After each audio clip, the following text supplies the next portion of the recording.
Hello and welcome to this very special show. We're calling it Endgame, Mallya, because what is being considered as India's big boost in fight against bad loans embattled former liquor baron Vijay Mallya's arrest has been made by Scotland Yard in London today at the request of the Indian authorities. Mallya, who appeared in a London police station on Tuesday morning, was released on bail subject to certain conditions. Now, top government sources have told your channel that with Mallya's arrest, a beginning has been made as far as the extradition proceedings go. They could in fact be lengthy. Legal experts say hearing will now start in the UK court, which will decide if Mallya will be extradited to India, where he is facing fraud charges, not just default, but also money laundering charges. The move comes within weeks after the Indian government moved a formal extradition request citing the cases against him. Under the bail terms, Mallya will be confined to the UK up until the extradition plea against him is decided. We've got a power-packed lineup right here for you. Mr. Guruchkaran Das, Mr. J.N. Gupta, Hitesh Jain, KTS Tulsi all join us, and we'll also have Soli Sorabji joining us on the show in a while from now. But thank you, gentlemen, for being with us. And Mr. Tulsi, if I may just kick off things with you on the show this evening, the arrest has been made, and it's a rather high-profile arrest. This issue was on the public radar for a while now. Vijay Mallya was seen absconding, was seen very brazen. What does the arrest really mean today, according to you? Well, it means the process of extradition, first step has been taken, first step by the requested state. But what is clear is that if he has been granted bail, provisional bail, normally under Article 12 of the treaty between UK and India, the extradition treaty, the provisional bail is normally granted after 60 days. If in 60 days the entire evidence and all is not received from the requesting state, then the bail is granted.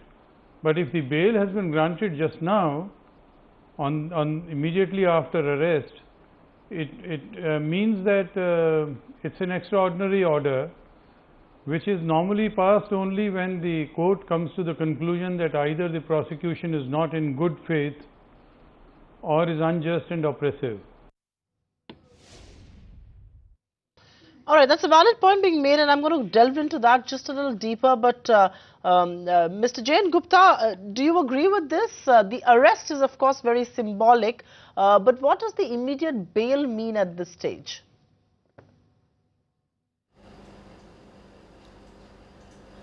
See, I would say that Mr. Tulsi could be right, because I am not a legal expert like Mr. Tulsi, but I would, from whatever knowledge of law I have, that he has been granted a conditional bail, and the conditional bail in UK is much more different than what we have in India. In India, people keep on jumping the bail, nothing happens. But in a UK system, once you are on a bail and if you jump the bail, it is a very serious offence.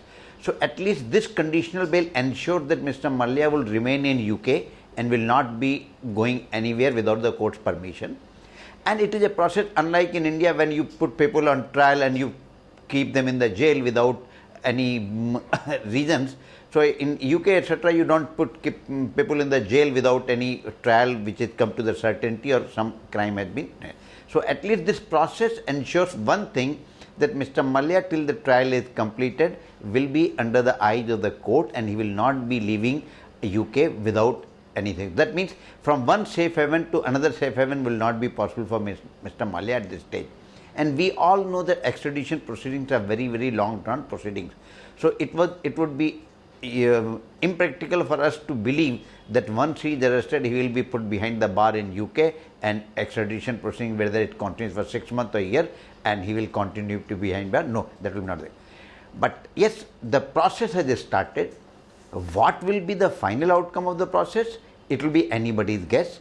But as we understand, this time it appears that the case is strong, because Mr. Mallya has been charged with not only defrauding the bank, but under anti-money laundering law. And we would say that today in the international context, anti-money laundering law is one of the most potent tools in the hands of the government to ensure justice, because all developed countries of the world are at least centered on one thing, that money laundering is a crime which cannot be allowed to happen. So let us see, because it will be anybody's guess what happened, and it will be foolish on my part to say that government will be successful or not at this stage. All right, just hold your thoughts there and let's get in Mr. Gurucharan Das, and just to take the discussion away from the legal luminaries for a minute. Mr. Gurucharan Das, Vijay Mallya almost became the symbol, or he was symbolic of these defaulters who were brazen in their attitude, almost unapologetic, unrepenting in that sense. And so his arrest comes as this huge chest-thumping moment for the government and for the law enforcement agencies as well. How big or a significant a move do you really believe this is today? Well, the arrest really shows that there is cooperation between Indian and British authorities. I think that's the most important,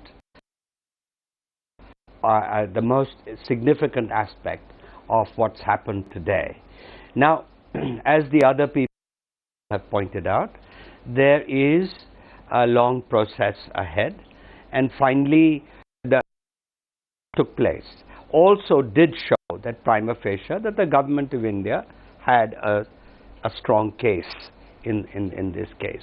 But this will have to be proven in an extradition proceeding, and we shall find out. Now, as to the symbol that Mr. Mallya was, well, he was bigger than life. But, you know, at the end of the day, we should not judge people for their lifestyles. We do. That's human nature. But I think we should try and avoid that. The issues here are legal issues. Did he commit a crime? The loans that he took. Now, what if we'd had a bankruptcy law, and if he had declared Fisher bankrupt? What would have been his liabilities under those cases? So these are questions which courts, I think, will will look at. The good thing in all this today, frankly, is that it shows that the law catches up with you, that people who flee the country, they are caught, and I think whether Mallya, how much wrongdoing he did and what he owes is not so important as the fact that he did something wrong in fleeing the country when the courts wanted him here, and that's been sort of the kind of justice that has been served today. Indeed, you brought in very important points to this discussion, and I'm going to take this back to Hitesh Jain. And Hitesh, you know, Mr. Tulsi made an opening point, and I think that's very important to keep sight of as well, that while the UK authorities and the government of India is trying to, you know, look cooperative, and they are cooperating on his extradition, and at least process has begun, the UK court has given him a bail, and has given him a bail very soon. They haven't even waited for arguments to be made from the Indian side. In that sense, do you believe the UK courts believe he is being prosecuted? He could be made a political scapegoat of sorts. I mean, yes, the arrest has been made, but look at the speed at which the bail has been granted as well.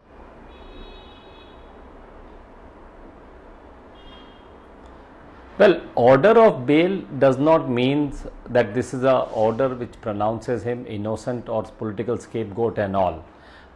The Western countries, particularly UK and US, are very liberal, unlike India, with their bail jurisdiction.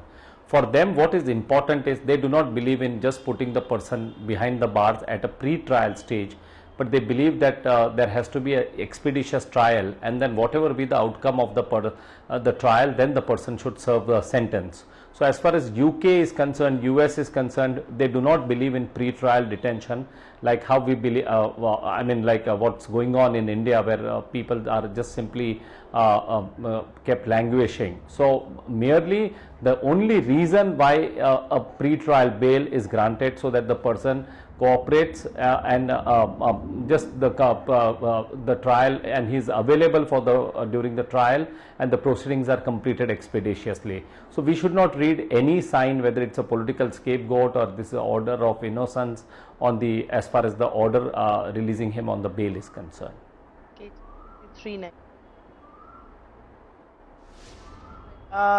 I'm going to take this to Mr. Jain Gupta. And Mr. Jain Gupta, do you necessarily agree with the two arguments that have been made?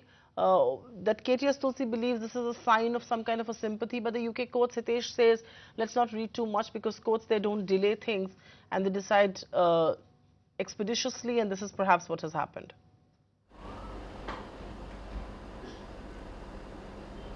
See, I would again reiterate the same point that the bail at this stage does not mean anything positive or negative. The courts have not gone into the merits of the case.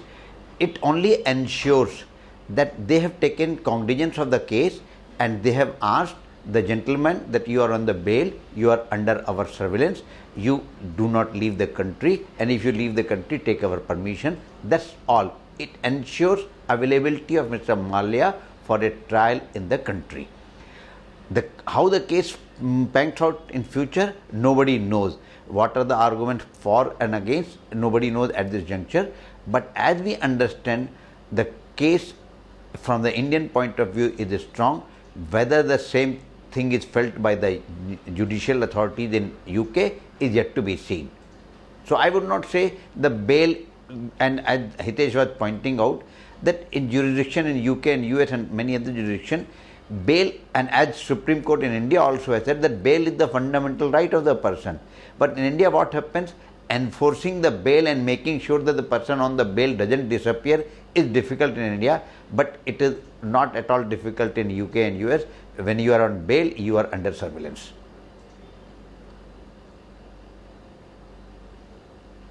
Under surveillance when you are on bail, and it should not be read as anything positive or negative, even though our lawyers in the panel seem to differ. But Mr. Tulsi, how long before extradition proceedings really begin? I mean, a lot of people believe this is going to expedite extradition, and it could be expedited because the government seem to be, at least their minds seem to be meeting. But do you still believe we're many a step away from extradition, and there could be many events in between, many delaying tactics that could be put to use? Mr. Tulsi?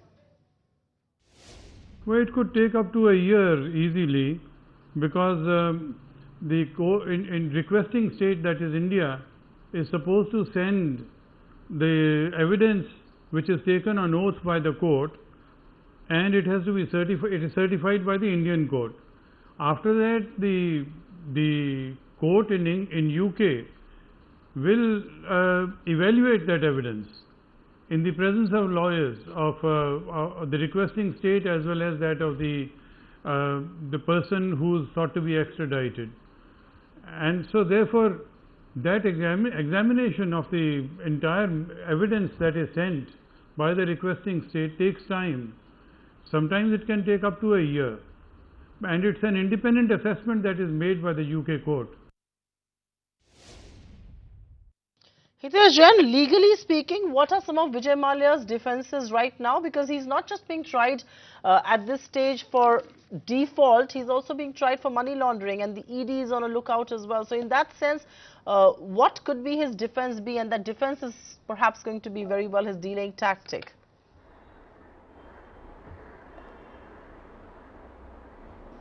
Well, as we know, insofar as money laundering is concerned, the burden is always on the accused, unlike in normal criminal law where the burden is on the prosecution. So Mr. Mallya has been speaking in the press, he is giving a lot of interviews that he has got this defense, he has not siphoned the money. So the real test of Mr. Mallya is now, if he will have to come clean, he will have to demonstrate when the money came into the company, how that money was used and everything, whether it was siphoned or what has happened, or whether it's a genuine business transaction which has resulted in a genuine business law, so business loss. So all these issues which Mr. Mallya, who has been speaking and directing from London to the authorities in India by giving interviews to the media or on the Twitter handle, that all these things he will have to prove. The burden will be upon him. Money laundering law is a very strict economic offence, and unlike the other criminal law, the distinction in the as far as money laundering law is concerned, the burden is on the accused to prove that he is innocent. So this is going to be a hard battle for Mr. Mallya, and he will have to really provide the evidence as to whether and about the money trail and how the money has passed when it has come to the company.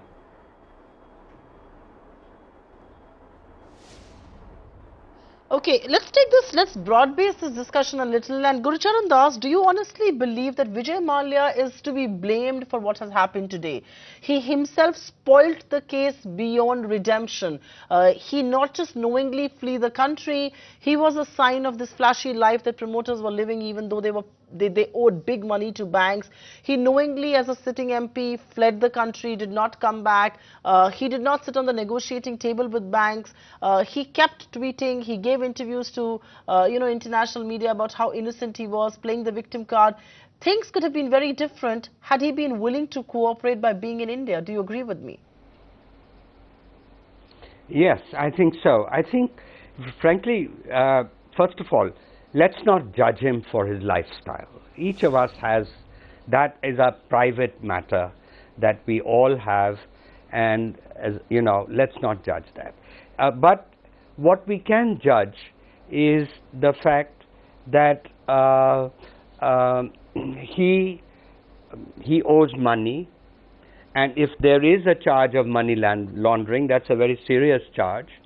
But the offenses that are involved, this was something that should have been up to the courts, and he should have presented himself to the courts. That is what every citizen is expected to do. The problem with it's also a bit of an indictment of our judicial system, because why it takes so long. The Harshad Mehta thing is still going on, and at least in this case, the things that the Indian citizen can feel is that at least we have caught him. Now, as to what he did wrong, I think that it's not easy. The airline business is a risky business. He built a great airline. It became number 2, but he overextended himself, and it was a bad business decisions that he took. Now, those are not criminal offenses. Those are just bad business judgments, and where the creditors are due, they have to be paid back for some of those decisions. Some of these are the fact is that there is a law of limited liability in a company, so you can only up to only a certain point you can take the money from him. So I think it's not a black and white story. It's a gray story. And yes, you're absolutely right. He hurt his cause by not presenting himself to the courts. After all, we do have a rule of law. Even if that law is very, very slow and inefficient, but we do have a rule of law. And that's now catching up with him. All right, the rule of law is catching up with him, but Jayan Gupta, I want you to come in on the business decisions that have gone bad. And in Vijay Mallya's case, that is so true of Kingfisher Airlines. Yes, we're not going to comment on his flashy lifestyle, but don't you believe he's paying a price for that? Because in the list of top 20 defaulters in the country, his name doesn't feature, and yet he has become this symbolism of errant promoters.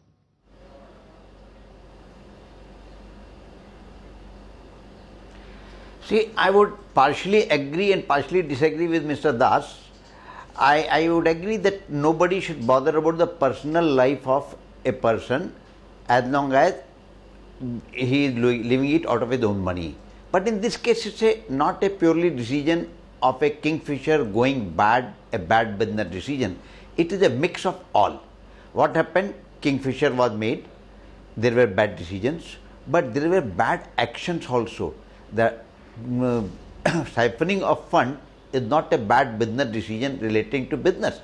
It is relating to diversion of fund from a company. And when on that diverted fund you are not paying your employees, you have taken duties from them and you have not paid them, you have not paid taxes, you have not paid for fuel, and on those money you are running a lifestyle which is a lavish lifestyle, then the two are getting mixed. So you cannot isolate business and lifestyle, because here in Mr. Mallya's case, they became an integral part of one thing. Second, in normal course, as Mr. Das was saying, that if there was a bankruptcy law, probably nothing would have happened. Probably the creditors would have taken the cut, banks would have taken the cut, and even employees would have been paid less salary and whatever would happen. But here it is not a case of bankruptcy, it is a case where the business has gone bad, maybe because of the circumstances or maybe because of the thing that you have diverted money out of the business. Now, none of us know what is the actual quantum of what has been diverted, what is the actual thing, but the allegations are of this nature that the business became bad because of diversion of fund as well. So, there could be 2 or 3 reasons for business going bad. One could be the environment, one could be the airline industry itself was bad, but second and most important is your action of diverting funds from the company which hurt your business. Right. Hitesh Jain, very quickly, I've got to wrap this, so I'm going to ask you the question, what next now? When does the government of India present its own extradition case, which it will have to make a case for before the UK authorities? So what really follows next? He's been granted bail, he's at home, he's going to be under surveillance. How many months or a year do you see before he's being extradited? What follows up next?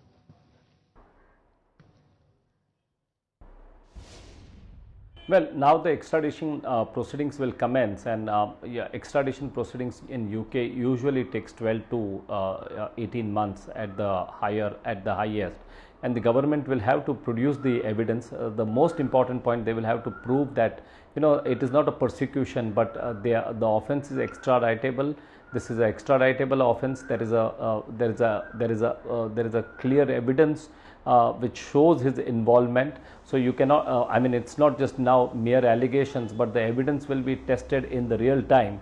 So it will be the test of the government. I mean, when you have to go to the in the international country and then demonstrate. So the government will have to really do its homework, because in the last case we know was that Nadeem Saifi's case, but that was under the IPC offence, where the courts had come to the conclusion that the government was unable to prove the case that he was involved, and there was no prosecutable evidence. So the government will have to make sure that they put their best foot forward and they really show that they have a case against Mr. Mallya and that there is an evidence to back the entire allegations.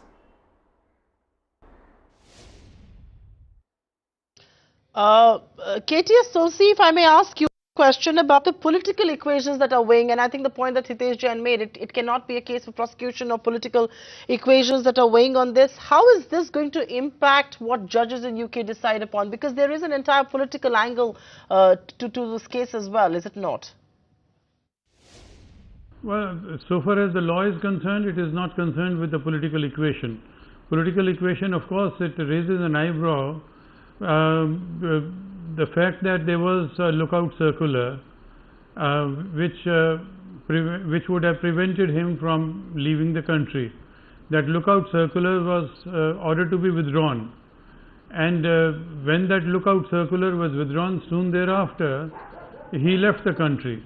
The question is, who ordered the withdrawal of the lookout circular, and was this done was it a part of design, or was it a mistake, or was someone actually complicit in ensuring that he leaves the country? So I'll let you have the last word on this show, Mr. Gurucharan Das. What is the message that other errant promoters or other defaulters in India need to read out of this? Because this is also a part of the big NPA cleanup. Perhaps the first step being taken. What is the cue that promoters should draw from this? And some really large loan defaulters. Vijay Mallya is still not in the list of top 20. There are men and women out there who owe a lot more to India's lenders. Right. Right. Well, I think one of the lessons is that you cannot jump the country and just think that you'll be in a safe haven. The law, in that respect, does catch up with you.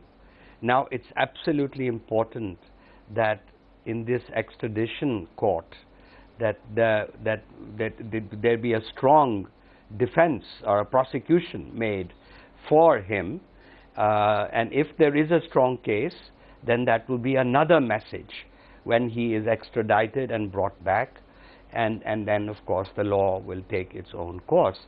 But overall, what we want as citizens is for the law to take its course. We don't want people who are willful defaulters. We want, and I personally think that this new bankruptcy law will revolutionize this whole area and bring it under a lot more rationality than we've had.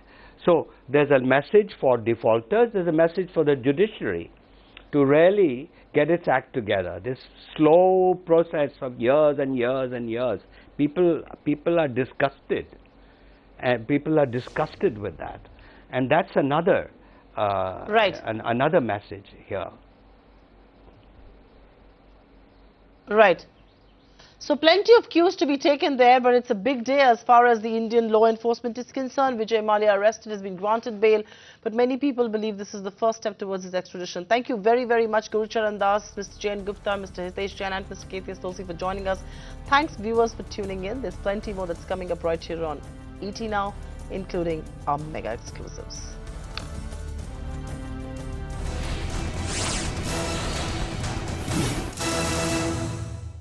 Find us on Facebook at facebook.com/ETNow and don't forget to click the like button. You can also follow us on Twitter at ETNowLive. To stay updated with all our programming, hit the subscribe button on our YouTube channel by logging on to youtube.com/ETNow.